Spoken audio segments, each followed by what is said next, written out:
increase of these refugees, especially after being stated by after the commission that the developing countries they are hosting most of those refugees.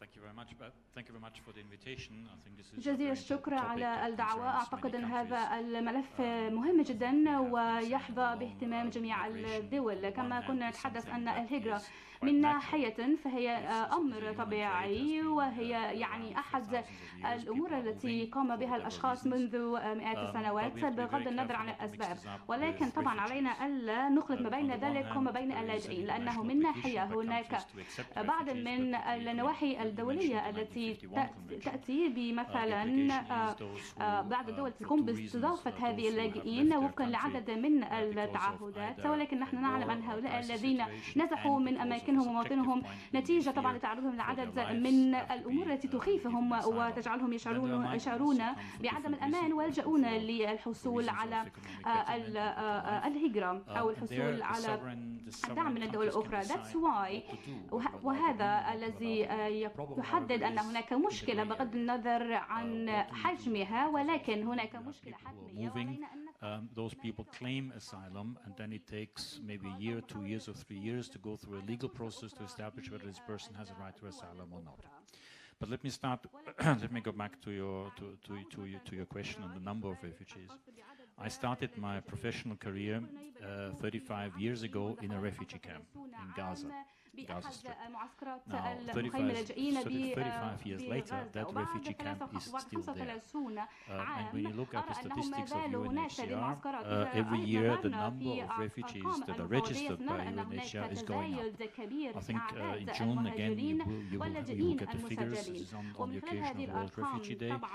I think last year it was 75 million, so every year it goes up by 2-3 million. And then on top of that, you have migrants or internally displaced as well, and that is at the moment worldwide about 250 million people. In the European Union, we have about 34 million people who are either refugees or migrants. So overall, the figures are going up. Why are they going up?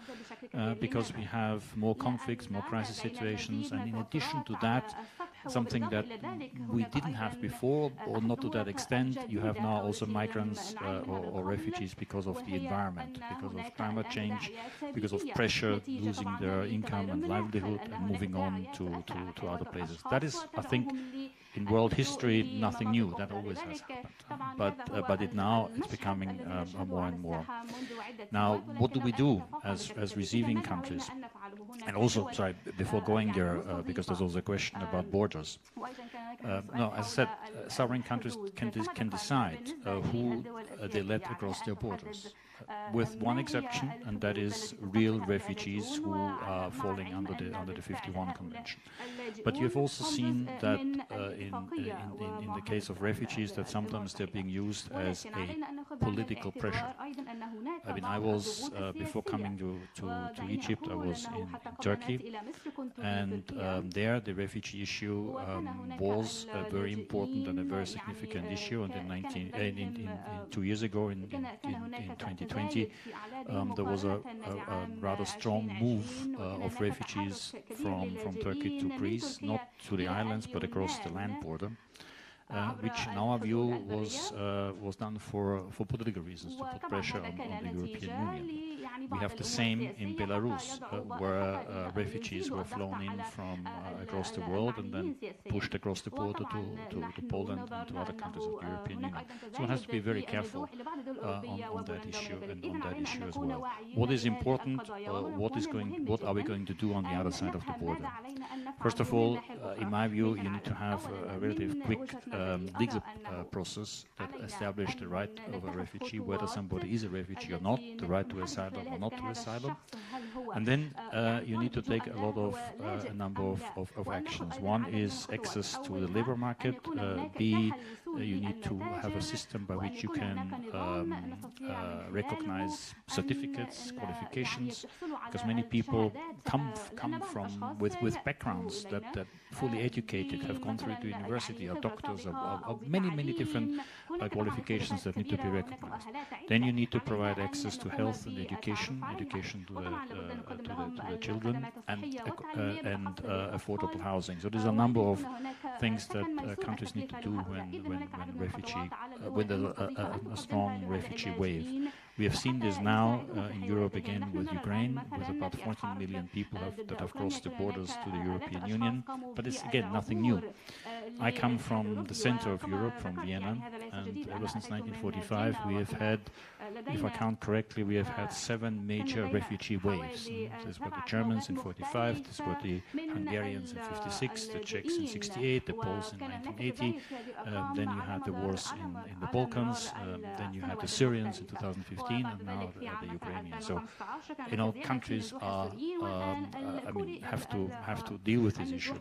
One last point I want to make, which is I think equally important, is language.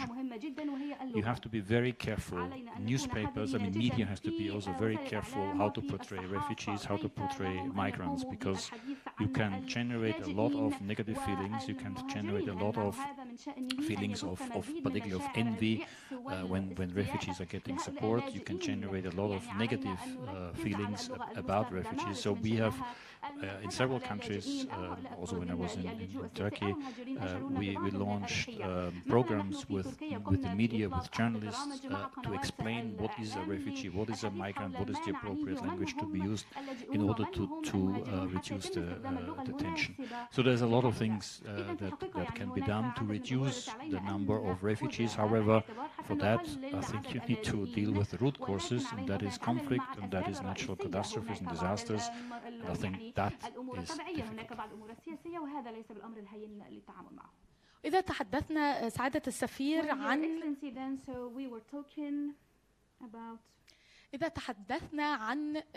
صعوبة أو عرقلة إيصال المساعدات الإغاثية، منظمة العفو الدولية تحدثت عن تحويل المساعدات الإنسانية لتخفيف معاناة عشرات الآلاف من اللاجئين والمتضررين من الكوارث الطبيعية. فما التحديات أمام المنظمات الدولية لإيصال المساعدات الإنسانية لهؤلاء المتضررين في كل أنحاء العالم، وكيف تواجه المنظمات الدولية هذه التحديات؟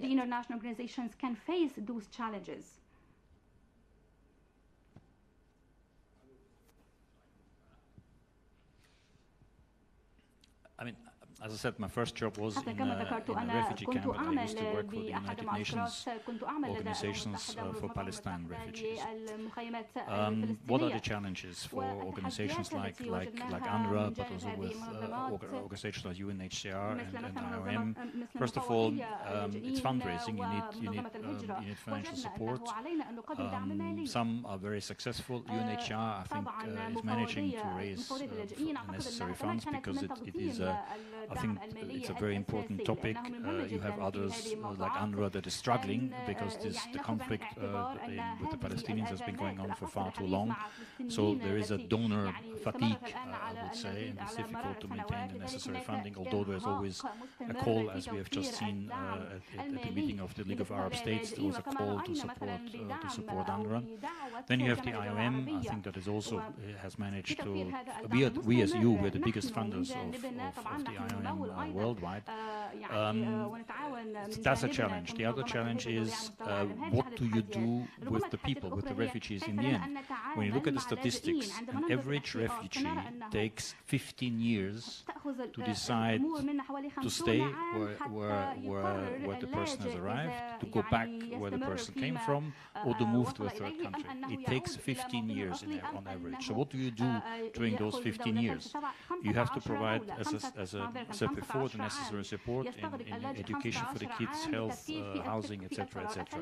And organizations like the UN agencies need financial support. But the burden is not only carried by the international organizations, but the UN organizations. You have a big number of NGOs that deal with refugees. You have them here in Egypt, like Caritas and other organizations that provide daily support to refugees. And I think we as an international community, it's also our obligation to keep supporting and providing the necessary funding to those organizations. And then I think I come back to what I said before. A big challenge often is public opinion. I mean, here in Egypt, it is not an issue, as we have just heard. Refugees are welcome, are treated the same way as the local population, but in quite a few other countries, this is not the case. So there, these organizations also have to do a lot of awareness creation and public diplomacy, I would say, in order to create an environment in which refugees that have entered the country can be accepted. So you have financial problems, you have legal problems, you have political problems, you have public awareness problems. So I admire organizations that provide support to the refugee communities and to migrants. And I can, as I said, from my own past experience, I know what a difficult job this is when you are in a camp somewhere in the middle of nowhere and you have to provide support and you have to provide water, food, blankets, medicine, شكرا سعادة السفير كريستيان بيرجر.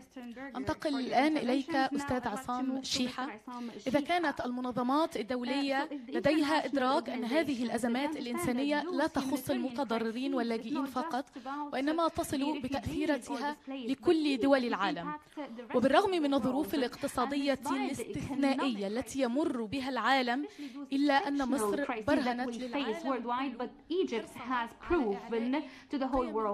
its consistence to support human rights. In that light, could you please review to us the Egyptian experience to welcome the refugees and to provide the spontaneous support to any countries subjected to catastrophics? Well, thank you so much. I'd like also to thank the World Youth Forum for sure, Dr. Rasha on top of the list. Actually, sometimes I feel astonished when we talk about refugees in Egypt. Let me tell you that Egypt is one of those countries that's been receiving refugees for quite long years. Let me tell you that the Caesar family in we were having even the Albania king, he was one of the refugees. We were having also Senussi family, he was one of the refugees in Egypt. Also Prince Mujahid, the Moroccan prince, he also was refugees in Egypt, and Al-Habib Bourguiba, the first Tunisian president, and Ben Bella, the first Algerian president as well, and the former Sudanese president Numeri, and last but not least, the recent of those known leaders who were refugees in Egypt was the Shah Iran. And also all of the European countries did not receive him, and he was even warned by USA, but Egypt has received him.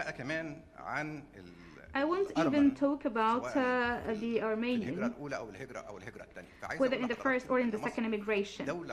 So Egypt has been receiving refugees for quite long historical years, and Egypt understands its historical role in what's been done in that regard. And for sure, I'm so really happy with what's been stated by His Excellency Christian Berger. But I'd like to say that I was one of those people who has established human rights related organization in Egypt, and my partner was the most well-known. It was Professor Parker Hebron, and I have attended twice the royal palace with her, and she was called as the mother of all refugees.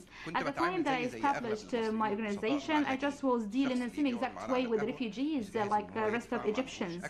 So if they cannot afford to drink or to eat, we just pay on their behalf. So we started to understand that those refugees, they have left their homes due to any sort of racist issues or for any massacre or any wars and tensions. So Egypt, in all of the circumstances and despite of its hard economic conditions, but it has never stopped receiving and welcoming refugees. Let me tell you about the figures. So IOM states that Egypt there are 9 million between refugees asylum seeker and migrants. Egyptian government states that we have 6 million refugees on the ground, and I can tell you that the registered in UNHCR, they would never go beyond 280,000. What does that mean? This means that Egypt, and within such hard economic conditions that we are all aware about, especially after the pandemic that has impacted the whole world, and we were profoundly impacted by the repercussions of the Ukrainian war. So we also are 150 citizens. So in addition to the 9 million of those asylum seekers, refugees, and migrants, and this can be taken into consideration, and we linked it to a very important issue that when we were 105 million, and we were having around and also the 9 million for the refugees, as been stated by the president, and for sure it's very important to consider all of those as our guests, and we host them. So anyways, from the early stages, Egypt was so much concerned through its constitution that we have got the constitution in our constitutions 2014 that under no conditions we will get the refugees revert back. Egypt also signed the Convention 51 and Protocol 57. All of the international conventions Egypt was committed by and implemented despite of its hard economic conditions. Even though the COVID-19 conditions, all of the foreigners in Egypt, whether they were migrants or visitors or tourists or refugees, they have received their vaccines that was also provided to citizens. So here we did not discriminate between Egyptians or refugees. Egypt has no camps, and even we did not impose higher prices to their commodities. They just purchase their commodities and they get their services at the same exact expenses and price that the Egyptians paid for. Egypt gave them the opportunity to move, so we do not limit them to move from here and there. Also, we have a huge number of Arab refugees. They are in the governmental schools, just like the Egyptians. They have the right to have properties. You may also notice recently to which extent our Syrians have helped to boost the national economy. They have managed to have and to receive lots of job opportunities. So as you know, the main rule is that the capital, the main assets may be shaken, but still we have not been shaken. So Egypt capable enough to provide the support, and I can say that Egypt receives from the international support no more than 15% of the international support, while other countries actually use those refugees documents to provoke EU and to while Egypt has got laws to mitigate or to mitigate the illicit migration and to secure the whole borders and to create real job opportunities. Because for quite a long time, refugees in Egypt were using Egypt as a transit. So they were considered Egypt as a transit where they will just move to another resettlement in another country. Unfortunately, most of the countries have closed their doors. So all of the refugees that we have received as a transit, while they were thinking that maybe just within 1 or 2 or 3 months they will have the yellow card or the blue card, and then they have resettlement in USA, for instance. And I can say that most of the refugees, especially from Sudan, by the way, we have 133 nationalities of our refugees on our land. But those that we see and we know, there are the, those one from Sudan, from Yemen, from Libya, from Syria, from Ethiopia, from Eritrea, from Somalia. However, Egypt has a huge number of nationalities on its land. So this means that the Egyptian capabilities have been made to serve them. But on the other contrary, there are some other countries that are gaining economic and political gainings through making use or abusing the situation. But Egypt gave them all the rights. And they are dealt with just exactly as Egyptians. So you will find them dealt with just exactly like the Egyptians. They can go to hospitals. They can also be beneficiaries from the initiatives. And also let me say that, by the way, the Egyptian CSOs recently have played really very significant role, and we have to appreciate what they have done, because it has become now a basic pillar, or like basic pillars for the Egyptian steps that's being taken in that regard. I believe that Egypt has taken all of the required steps, whether providing the support or boosting and providing aid to the refugees. Sometimes even we provide them with the documents and open the doors for all of those refugees if they would like to travel and to secure their conditions. And I would like to say that you would never find in Egypt that we have got any camps comparing to other countries. For instance, in Gaza, as in Lebanon, maybe as Mr. Berger stated, they have camps. But Egypt, throughout history, has not at all got any camps on its land. Thank you. Thank you so much, Mr. Assam Shiha. And now I'd like to move to Dr. Amal Imam. And if we would like about providing aid and relief and emergencies, it comes through the Egyptian Red Crescent, which provides a really role model for the developing countries, Middle East, and providing of aid. So in light of this, please review with us the support provided to Syria and Turkey, especially after this devastating earthquake. Thank you so much. I'd like really to pay tribute to the World Youth Forum and to the National Training Academy. And actually, it's a great honor for us to be part of this panel. Well, first of all, why we say the Egyptian Red Crescent? Actually, the Egyptian Red Crescent is the movement of the international movement for the Red Crescent, which is composed of a lot of components, most important of which is the national communities, like associations like the Red Crescent, like the Egyptian Red Crescent Association. We all use the same mandate. This mandate has been stipulated in the Geneva Convention and its protocols, and it states that these associations, like the Red Crescent and the Egyptian Red Crescent, they work as supporting bodies to the public authorities in war and peace, meaning crises and catastrophes.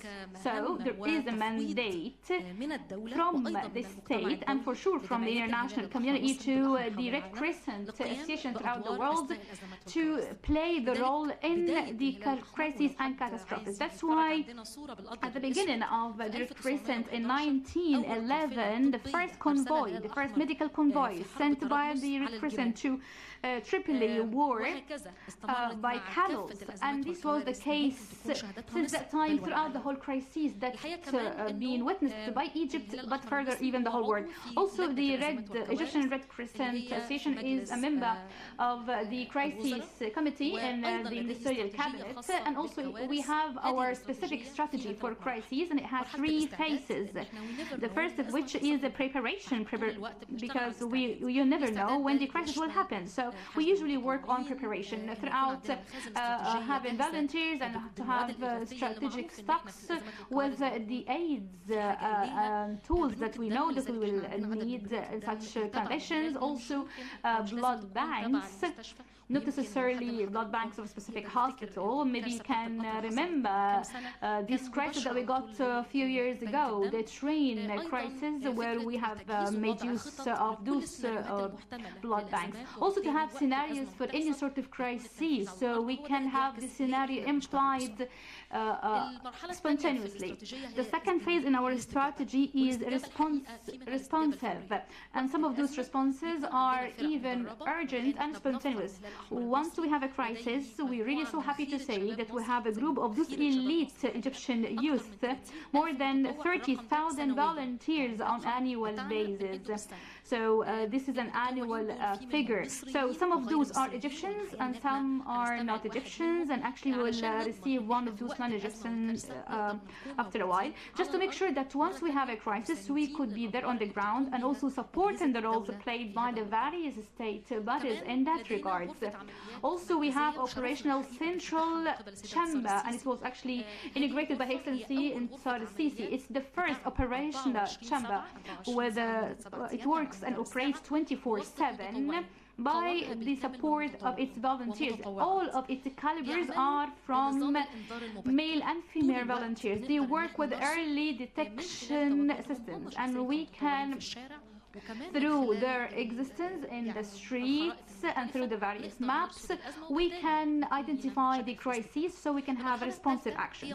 The third phase is the qualification. So we're not just working on the direct response, but also to have the capacity of the communities to be resistant. So once there is any sort of crisis, they won't be fragile to maximize the repercussions. That's why we usually work on raising awareness to mitigate the bad impacts of the potential crises. Actually, we have a lot of examples, like for instance, to have the local responsive. Actually, if I'm going to talk about the local responsive, but we can just remember any crisis we faced, maybe starting from 1992 earthquake. Maybe I can draw your attention to the fact that in 92 earthquake, it was the beginning of the Red Crescent in the modern history, till the moment for the households who were moved, actually where there were 12,000 households, and now there are 40,000 households.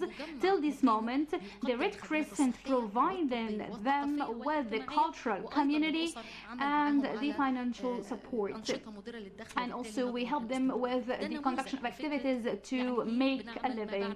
So this is exactly how we have even post-crisis work. But talking about the international crises, as Her Excellency Dr. Rania Mashat stated, that we collaborate through the international collaborations and partnerships to deliver our tools and aids to the farthest areas as much as possible. And this is also organized through our counterpart in the country that has the crisis, because one of our principles that we have is globalization, which means that whenever there is a crisis or a catastrophe, we should work as a single movement, as a single body to provide the aid, exactly like what happened in the Syrian catastrophe, how the Egyptian Red Crescent, in collaboration with the Arab Syrian Crescent Association and the Egyptian bodies, to have our relief experts and volunteers to be in Alibo, in Latakia, to provide sort of evaluation to the needs, and also for us to know and to make sure there is no duplication in the aids that are delivered, and to provide those aids according to priorities. And that's why we have a strategy by which we can manage this, and also we will have the bridge of aids by air and by sea that has managed to reach to Syria and Turkey. And actually I also want to say that not only that we have helped the support in that regard, but also the Egyptian Red Crescent was proactively the first Arab association be available in the Ukrainian crisis through a specific border between the Ukrainian borders, through Egyptian volunteers who provided the support not only to Egyptians there, but also to the whole Arab families, and also to Ukrainians, whoever were there. Actually, one of them is already here, Dr. Mahmoud Sarwat, who has established the unit that we got in the Romanian Ukrainian borders, who's really role model, and also we continue with the same other conditions like what we have in the flood incidents in Somalia, in other African countries. So we have now the strategy and methodology that enable us to do this in very effective way and to showcase Egypt along with the related bodies can do all what it takes for providing the aid. Thank you so much, Dr. Amal Imam. And actually talking about the volunteers in the Egyptian Red Crescent to provide support and aid for others for the interest of everyone is really one of those prominent humanitarian principles. And if you're going to do it on a voluntary basis, so this is one of the ultimate values that mankind know. Now let's hear together through video conference one of the successful volunteers from Syria in the Egyptian Red Crescent, Mr. Muhammad Anas Abd al-Mu'min. أهلا وسهلا فيكم جميعا. Welcome everyone. I am Muhammad Anas Abd al-Mu'min. دكتور في جامعة عين شمس. I'm a professor in Ain Shams University. I was volunteered to Red Crescent in 2014. I joined a group of teams. There was the medical health team, the medical service team that were providing support to Syrians or Africans throughout the whole government rates in Egypt. In October, Al-Abur, those communities that have most of the Syrian refugees. So I joined lots of groups like the psychological support and mental health support team. And I also joined the Culture Day conducted by the Egyptian Red Crescent, where I trained culture from the Syrian culture to my brothers and sisters in Egypt. And I was usually following the details of the Red Crescent, the Egyptian Red Crescent. So I have participated in lots of those support campaigns.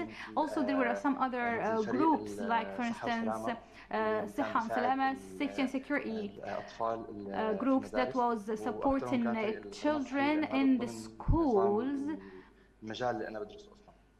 Because this is also was part of my own studies, so it helped me quite a lot. And again, this since 2014 until this moment, I am continuing helping and supporting Red Crescent as a volunteer.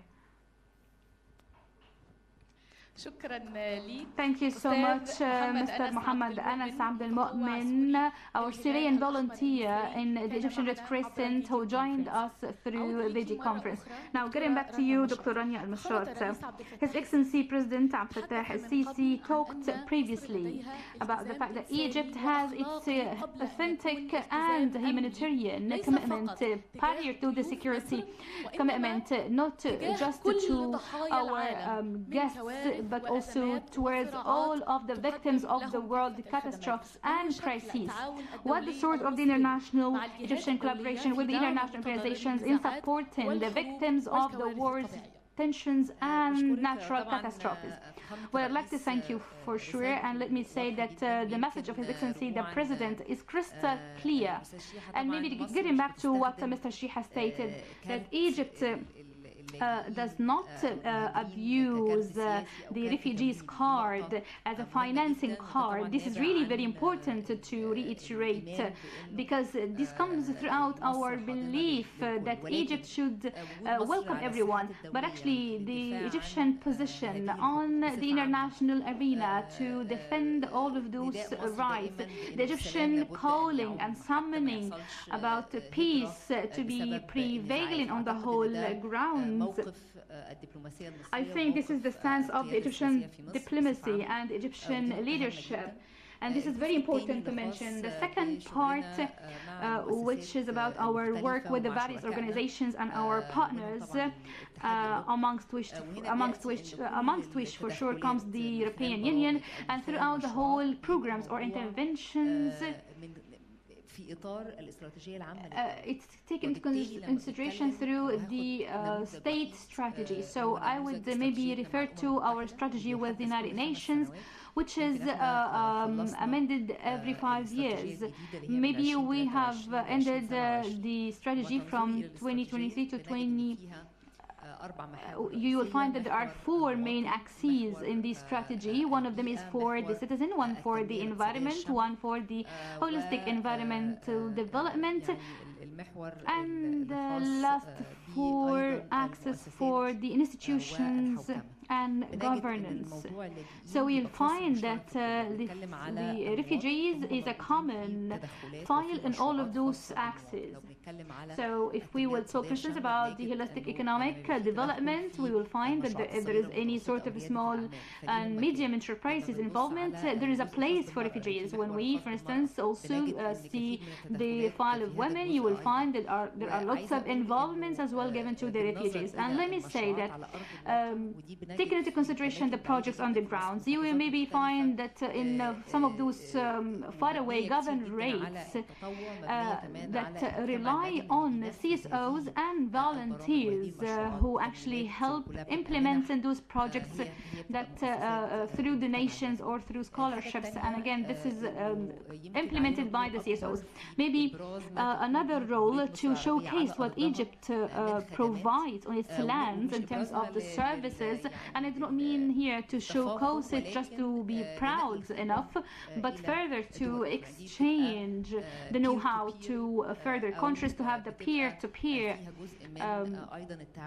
collaboration, like the South-South collaboration. So what we have done in our country has helped to create the appropriate environment for the displaced and refugees in a way that could be adapted in other countries. Also each year, and through LAS, League of Arab States, and maybe also through the other concerned migration organizations, we found that the Egyptian concerned partners and parties like the Ministry of Social Solidarity, Ministry of Foreign Affairs, Ministry of Sports and Youth, Ministry of Education, etc. As we said, the statistics show that there are most of those volunteers are from the youth category. So we have lots of platforms to coordinate with other international organizations. Thank you so much, Dr. Ania Mashar. And now the conclusion with you, Kristen Bergen. What are the future pathways to improve the policies of welcoming the refugees and providing them with the humanitarian aid and support? And do you follow the methodology to get them involved in new communities, or further to get them back to their countries of origins if it will be settled? I think you've just described the whole cycle. أعتقد أنك يعني ذكرتي الأمر برمته أن تكون يعني لاجئا ونازح نتيجة لأزمة. علينا طبعا نقوم بتطوير خطة العمل، نقوم بتطوير الاستراتيجية، وعلينا أن نقوم بأن نظر في طبعا الأسباب refugee movements or migratory movements. So that's number one. And it has to start very, very early. The second one is we need to get involved very quickly in case there is a crisis, there is a conflict, there is something that sparks a movement of people, sparks refugees to provide the necessary support. Then, as we said before, once they arrive in a safe area, you need to provide the necessary support, I mean, health, education for kids, housing, etc., and also prepare for a possible return. But as I said before, it takes on average 15 years for a person to decide whether to move on to a third country to stay or to go back home. Now, to go back home, you also need a change of the situation back home. I mean, look at Syria at the moment. I mean, the question is when people can go back. The same is with Ukraine at the moment. When people can go back, this has to do with the security and the safety of people, but also very often, particularly when there are political refugees, it has to do also with the political situation in a country, if you can go back or not. So that's, I think, one of the role of the international communities in peace settlements, also to make sure that refugees are being factored in here, are being considered in order to allow them to take an educated choice and to take a voluntary choice what they want to do, to go back to stay or to move on to a third country. And I think all the organizations that we have just talked about, from UNHCR, IOM, and others at different levels and different stages, are involved in trying to help refugees to make this decision. We, as the international community, the donor community, I think we also we need to provide the necessary financial support to the organizations to allow them to do this. So we have seen in the last 10-15 years many different types of refugees and migratory crises with different answers and different solutions. When you looked at the Syrian situation, you had I think out of the 24 million people Syria had at the beginning of the crisis, 6 million are internally displaced and 6 million are refugees, so half the population. This is an enormous amount of people that are on the move because of the situation in the country.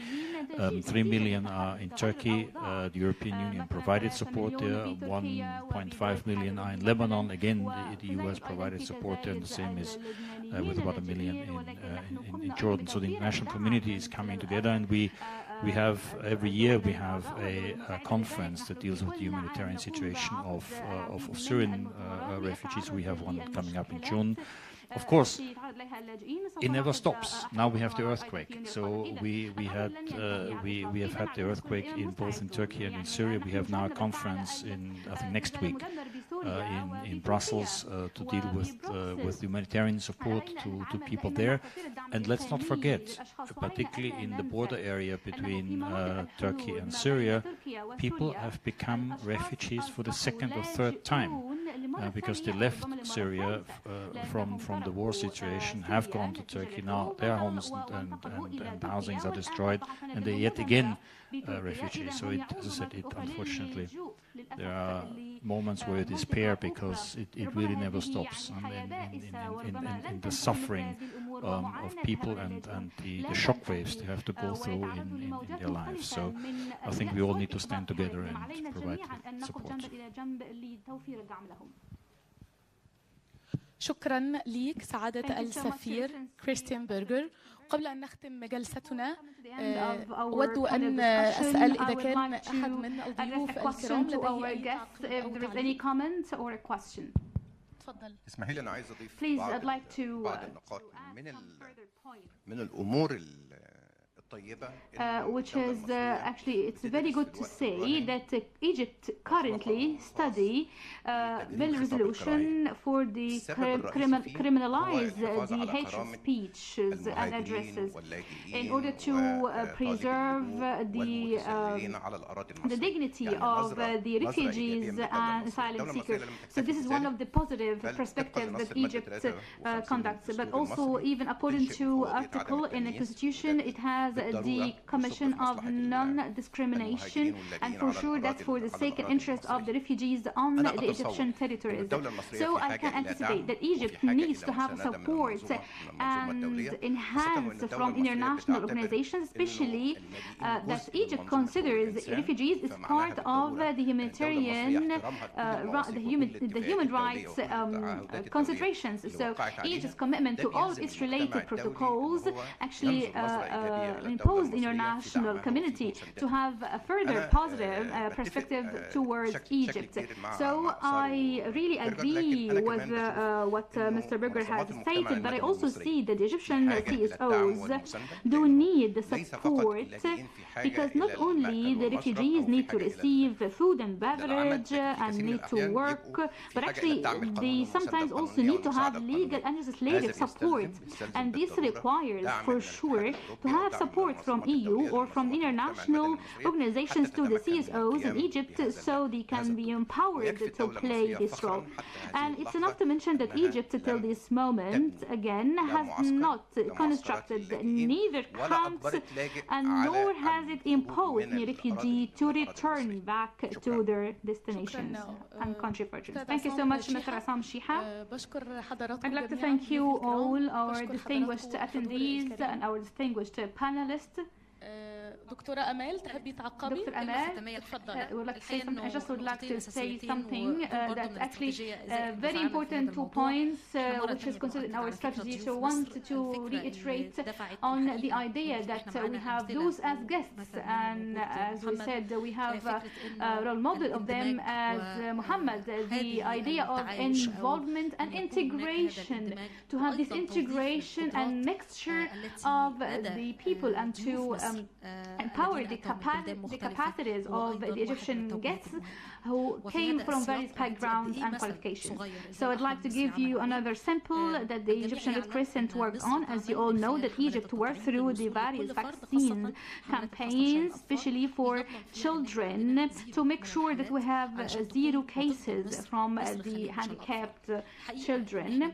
So actually, through the collaboration with our volunteers from the non-Egyptians, whether from Africans or from further nationalities, we've managed to register the messages through the Ministry of Health in more than 1 African languages, in multi-languages, through our volunteers that we have throughout those communities, to ensure that those services provided by Egypt to everyone on its territories will be delivered to everyone with no discrimination. Egypt had the slogan is "No human is illegal."